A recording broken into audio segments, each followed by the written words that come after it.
Alors, ces maladies se manifestent souvent par un essoufflement à l'effort. Le patient nous consulte pour un essoufflement, une difficulté de monter les escaliers, et le diagnostic repose en priori sur l'auscultation cardiaque. Une auscultation menée par un médecin généraliste retrouve un souffle cardiaque important, qu'on appelle en termes médicaux systolique en général, dont les caractéristiques sont particulières pour le retentissement aortique et pour l'insuffisance mitrale, et qui permet d'évoquer le diagnostic.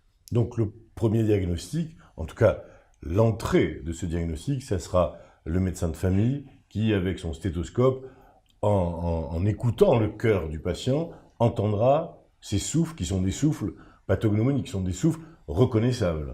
Exactement. Et donc, il aura en quelque sorte la puce à l'oreille, si je peux m'exprimer ainsi, et il va donc adresser son patient au cardiologue. Le cardiologue, dans un premier temps, va confirmer l'auscultation du médecin généraliste et va réaliser certains examens. Un électrocardiogramme de base et surtout une échocardiographie.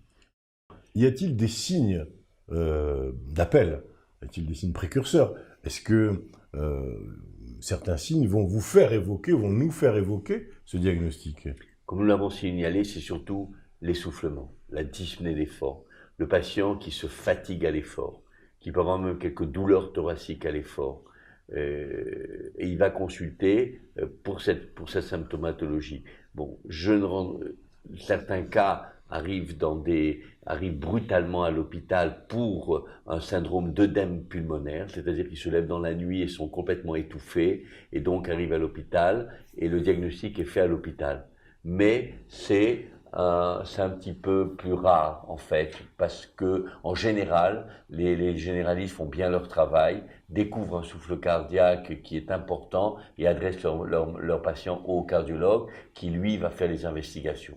Et comme je vous l'ai dit, la première investigation est l'électrocardiogramme, la deuxième est l'échographie. L'échographie va faire le diagnostic de la maladie valvulaire, va en apprécier la gravité et va surtout apprécier son retentissement sur la fonction ventriculaire gauche et la fonction ventriculaire droite. C'est un examen maintenant qui est incontournable, l'échographie. Totalement incontournable. Totalement incontournable. C'est un examen qui est fait dans le cabinet du médecin ou dans une clinique. Les appareils sont très sophistiqués. Ils permettent de faire des diagnostics extrêmement précis. Et à partir de ce moment-là, le cardiologue va décider jusqu'où il faut aller.